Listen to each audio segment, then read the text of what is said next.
whenever you're in a show, I feel like I want to see it. There's no reason to. Our crew messed up. Not proper planning and mistakes. It was just something that we all made. I heard from people you think that I hate you. I don't agree with this, or I don't like this about them.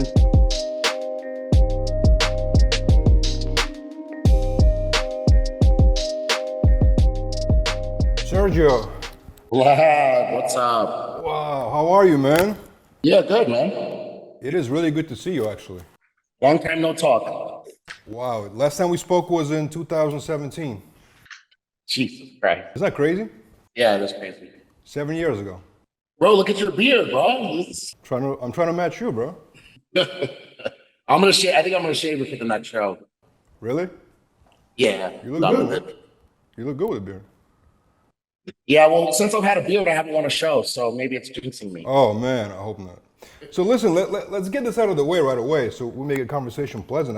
Why do you think I heard from people you think that I hate you, man, or dislike you? Why do you think that, bro? Well, And do you really think that? I haven't talked to you since 2017, bro. Like, if you liked me, then we wouldn't have talked. We would have talked since then. Well, we had a fallout, a very silly fallout, and that's why we didn't talk. But I definitely do not hate you, or never actually hated you. I mean, I don't know why you would. There's no reason to. Absolutely not. But exactly, even everything that happened in 2017 was so long ago. And technically, I hadn't even done a pro show at that time. I hadn't stepped on stage yet. So I was very young, very mature, and a lot of pressure and a lot going on in my life. Getting ready for that show was probably the hardest thing I think I've been through in my entire life.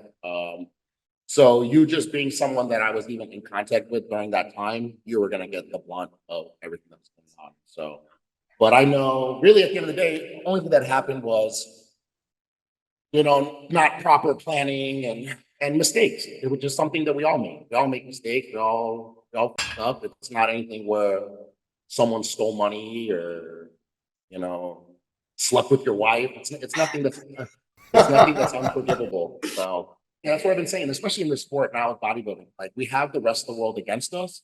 So if you're in the bodybuilding world, if someone didn't steal from you, try and hurt you or your family, or obviously do something with your spouse, then whatever it is, you can get over it. Because, when you go talk to people outside of the bodybuilding world and you're like, oh, this is what I do, people are probably like, what do they do? They just flex their muscles. So when we get back in our realm, when we're surrounded by people that do what we do, then we have this hostility towards each other when really we're kind of like a small cult, compared to the rest of the world. So we should be sticking together.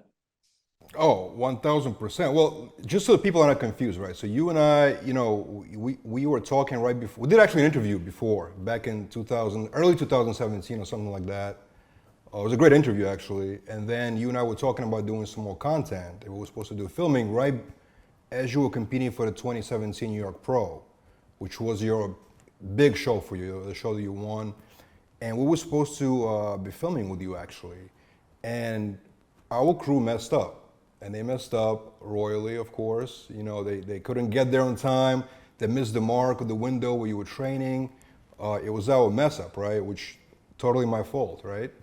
But you flipped out on me. You cursed me out on a text message, and I'm like, whoa, that was crazy. And that was the fallout, that you and I never had a conversation since then.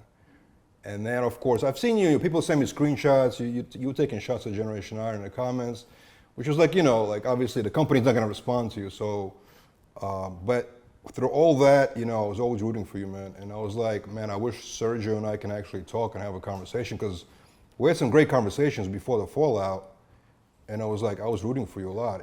Even after the fallout, every time you did a show, I don't know, something about you, and I feel like the people had the same type of mentality. It's something about you, your energy, and kind of like unpredictability of what you're gonna do, or what you're gonna say, what kind of physique you're gonna bring to the stage. It was like something about you that whenever you're in a show, I feel like I wanna see it, you know what I mean? So throughout all this nonsense, I was always mentally rooting for you, you know what I'm saying? I don't know how you felt about me. I mean, I've seen some comments here and there, but regardless, I'm glad that we're talking again.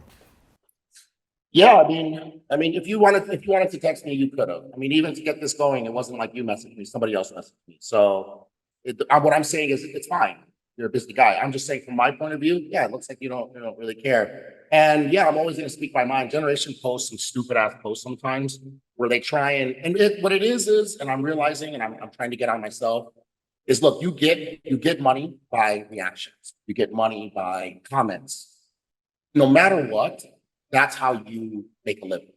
If you're posting something that's bashing bodybuilding of today because you're showing pictures of your bodybuilders are not in the right pose, and then comparing them to like classic bodybuilders when there was no social media and it was only like professional photographers taking these pictures, it's just a way to bash bodybuilding. And Generation Iron does a lot of posts like that. And the majority of Generation Iron fans are foreigners. And a lot of them are old school fans too. So they're going to love the old school bodybuilding. So that was the only time that I would have ever said anything negative about Generation Iron, is when you guys post some clickbait stuff. But something I've learned the last couple of years, that's what the industry is now. And getting mad at someone doing that is ridiculous, because that's how you pay your bills and that's how you take care of your family. But it wouldn't have ever been anything about like, I've never worked with anyone Generation I didn't like. There was never anyone that I even knew that had a bad experience. And one thing I'm learning in this sport too is that we might have a problem with somebody, but if somebody that you really love is close with someone you think isn't the greatest person, then that's worth giving them a second chance, maybe kind of looking at things from a different perspective. And there's probably not someone I respect more in this industry than Victor Martinez. So if there's ever a time that I'm ever like, oh, I don't agree with this or I don't like this about them, I have to say to myself, I know Victor is a class act person and he would never involve himself with people that were not class acts. So that means that I might have just had a bad situation. And that's what happens in life. And I think especially in the fitness world, that's how we should really judge if people are good people or not. Because if you really care about someone and you think someone's a really good person, then there's no way in hell that they're going to be in business with someone else. So deep down, no matter what I've ever said, I respect you guys for trying to cover a sport that really a lot of people don't care about. And it's very hard too, especially with like fans today. Fans today have not watched the sports for probably more than 5 years. They have no knowledge of the past. They only care about, what's hot, what's new, the Bumstead, the classic, and then they just wait for the open guys to mess up. And then it's boom, talking about why it's unhealthy, why this is not a better class, etc. So, Sure. So that's all in the past. It's all done. Absolutely. Well, listen, I'm glad that we're talking. I think we should do more often, I'm surprised, like, it seems like you take time off social media, right? I've heard you say in an interview that you hate social media. But I think you're very good at social media. Maybe you don't, without even trying, you're good at like creating conversations. You're good at provoking comments. You're really good at that. I'm surprised. I mean, you might hate it, right? But you know you have talent for it naturally. I think the thing that I hate the most about social media is that it gives people who have not really done anything more worth than people who have given their whole entire life to something. And anytime that I give an example, it's always going to sound like I'm bashing somebody. That's just how people are going to hear me. But if I give you an example of like Sam Sulek, he's never done a show. How many people has he prepped? How many people has he helped? And that's nothing against him. He's young. He's just doing what we all did when we were that age. Right. But now finding out that this guy has more money than Phil Heath, or people that have lived and died in bodybuilding, like my dad who died poor, it's just very hard to not cringe at people making so much money when you Photoshop, you can filter, you can post what you want. And especially guys like that who never step on stage, I don't understand how they're more respected than people who go on stage and even look like. So that's kind of my gripe with social media, is that there's a lot of people who have done nothing. Sure. And they are rich and they're thriving while there's so many people struggling. They're good people. And just because they're not on their social media game or their name's not famous, they make no money. And that's my only gripe with social media. I wish, honestly, Instagram would disappear for like a year or two. Nothing where it's gone forever, but just a year or two. And then it would help people who think that they're worth a lot to maybe realize, holy shit, you know what, I need to have a plan B when my butt isn't bikini butt anymore. And for the guys, when my muscles aren't, popping anymore, like what's the plan B? And social media makes it where people don't even need to think about a plan B. Because if I have X amount of followers, I'm rich, I'm famous, And if Instagram disappeared, you're literally a nothing. Nothing. Right. And then it would only matter who you are or what you do in this world. Whose fault is it that Sam Sulek is richer than certain bodybuilders or more popular than certain bodybuilders? Whose fault is it? No, that's the thing. That's the catch. No one's doing anything wrong. It's just, it's like saying, why was Rich Piana famous? Rich Piana was an ambassador for a certain type of people that were not represented in bodybuilding. The freaks, the people who maybe weren't aesthetically pleasing, people who just wanted to get like huge monsters. Who was their like guy that they could like, oh man, that's my president, you know? And there really wasn't anybody. And Rich was able to reach out to a bunch of people that were in this industry that kind of were looking for someone to follow. And then boom, he's now the face of those people. So Sam is the face of those broccoli hair, trend out guys getting into the gym. They've been in the gym for maybe a couple years. They get on gear and now they start a YouTube. And no matter what, look, I've tried YouTube and I realized it's a lot of work. So no matter what, I might have an opinion of someone not competing or not. These guys are professional at YouTube. They're professionals at editing. They're professional at walking around with a camera. And that's now a job. I think the biggest mistake my dad made in his life was being so stubborn to not go with the new ways. My dad never used even a cell phone. He never used a computer. Even when he was a police officer and they started putting like the computers in the car, he wouldn't even use it. And there was a lot of things that he missed out on because he was just so against things. And that's helped me a lot where I'm just like, I don't like this. I don't like Instagram. I don't like these things. But to make my family and my life better, I need to get better at these things. So even though I might not like something, I know that that's what today, entails. You're very open about your father, right? You had a very turbulent relationship with him. Your father's obviously, everybody shows him a lot of respect, of course.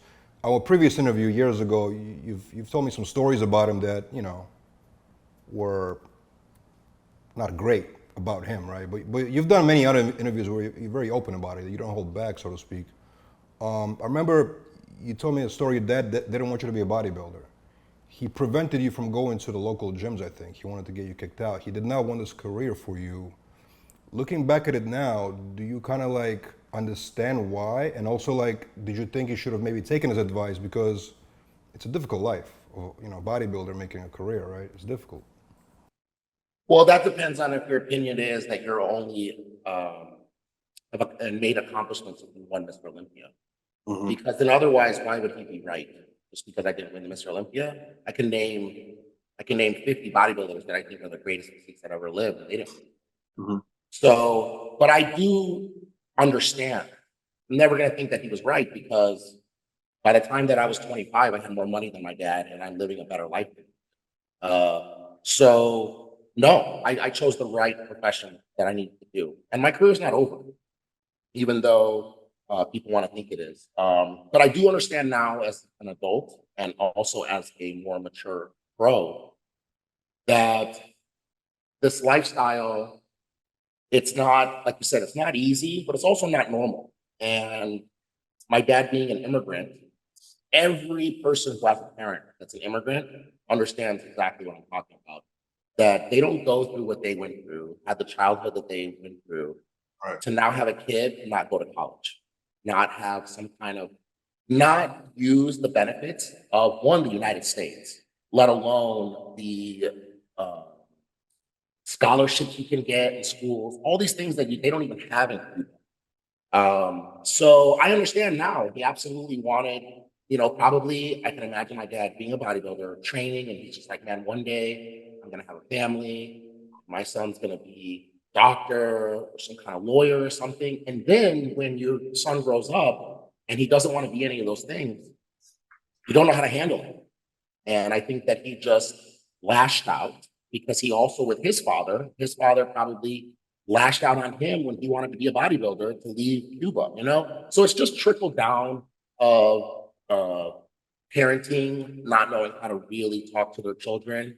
And now that I'm older, I understand that my dad wasn't hoping I was going to fail. He wasn't wishing anything negative against me. He just thought getting into a life where you're judged it's crazy. This is, he didn't even live when there was social media. And he already knew back then when he was around with no social media that you're judged constantly. Nothing's ever good enough unless you win the Olympia. And then if you win, it's like, okay, how many more are you going to win? So there's never a level of just like, oh, you know what? I did it, set for life. My dad won 3 Mr. Olympias and worked a 9-to-5 job to the day he died. So there's no way that he's going to understand the money is different. There's no, and also remember too, like I told you before, my dad didn't follow body at all. So he's not going to understand the racism that was in the sport is completely gone. I mean, while he's telling me don't do bodybuilding, we have a black guy winning 8 times in a row and break, tying the record.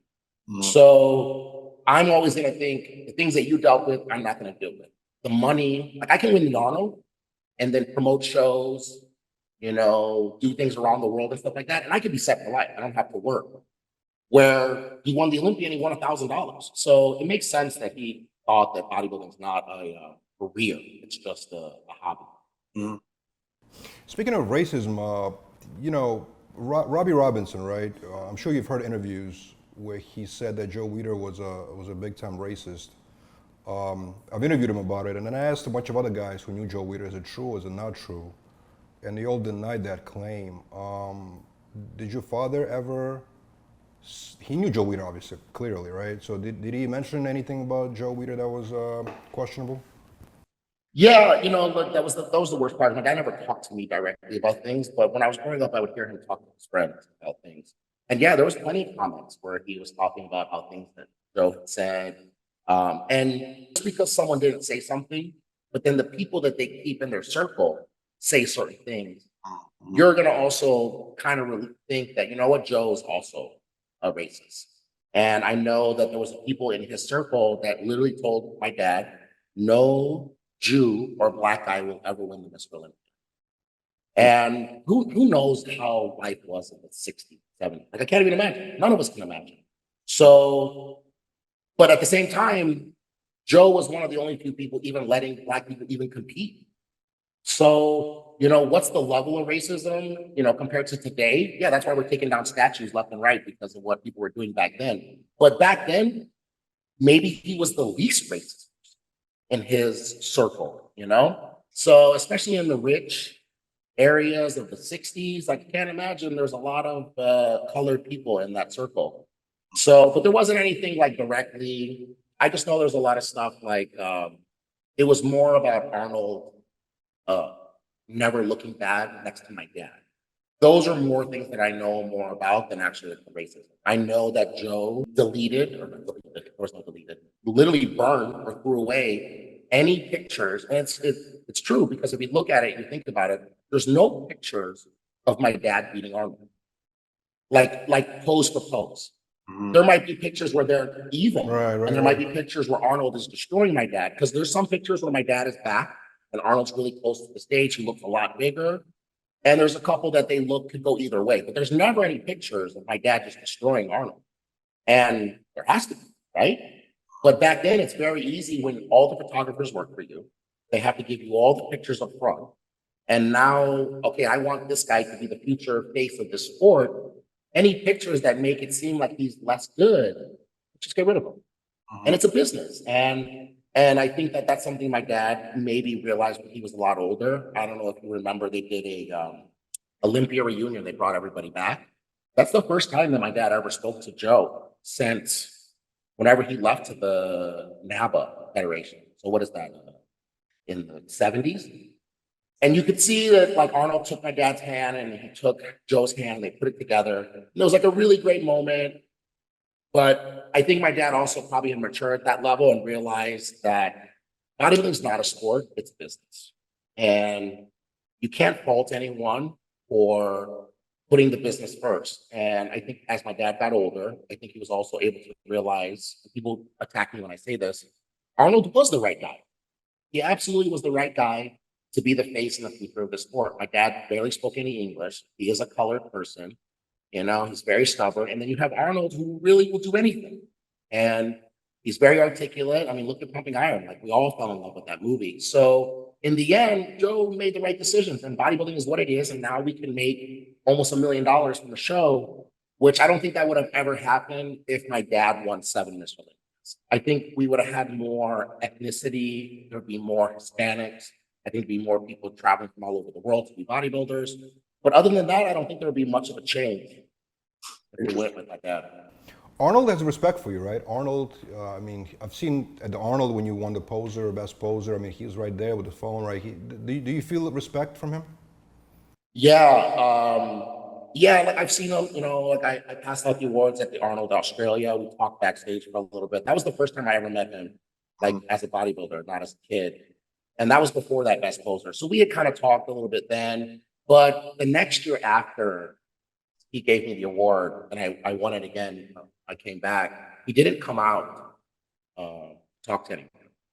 It was like in the heat of COVID. It was the next following year. And he didn't, I think he came out and, oh no, he didn't, because that was the whole uproar, is that he didn't even come out for Nick. Nick won the whole show and then he didn't even give the trophy to him. But when he was walking backstage, everybody's just Arnold, Arnold, Arnold. And I kind of just like, you know, waved my hand and he stopped his whole team to talk to me. So that actually was probably the most good I felt, because that was no cameras. They're not on stage. You're not telling me this whole story. It's not for publicity. He looked at me and I did really bad that year. I looked really bad too. And you could see the way he was talking to me. It was like an uncle being disappointed in me. Like he was like, you know, what happened? You know? And I'm just like, man, I promise you the next time that I'm going to come back to the show, that I'm going to be in the running to win it. Mm-hmm. And yeah, that's why I want to go back next year and try and do it again. But yeah, I mean, people ask me all the time my opinion of Mr. Olympias. It's good and bad. I'm never going to be able to tell someone an actual opinion, because they're always going to treat me as my dad's son. I've never been mistreated by anyone. And the only time that I even was mistreated by anyone was Lou Ferrigno, which everyone has a Lou Ferrigno mistreatment story. And it really showed me too, exactly, one, how respected my dad is and how much Lou and my dad were friends, but also exactly, like if you're just like a regular person waiting in line, you're just a whatever. And if you're someone else's son, they feel like your family. And I had like a bad experience. I was trying to get a poster. He wouldn't even talk to me. He was like talking to someone else. And I just left because it was just like... I've heard these stories before. Yeah, exactly. I've heard many of them. Yeah, exactly. So it was just like a year or two later, my dad was just like, hey, did you go say hi to Lou? And I told him what had happened. And he walked me over there and Lou was just like, oh my God, I'm so sorry. And then ever since that day, you know, because he's like 6'5", if he sees me in the expo, he like yells at me to come over to the booth so he can say hi to me. But his wife and my mom were friends, and Lou Jr. and I were friends when we were really young. So I think it's just different. It's kind of like a family. People think that my career is done. People will look at that and say, oh, I don't get why he has all those followers. Is that because you think people can pose as well as you do? Sounds like an excuse. Do you have any ongoing issues with any other people in the industry? I'm gonna beat your ass like on stage. I'm gonna beat you.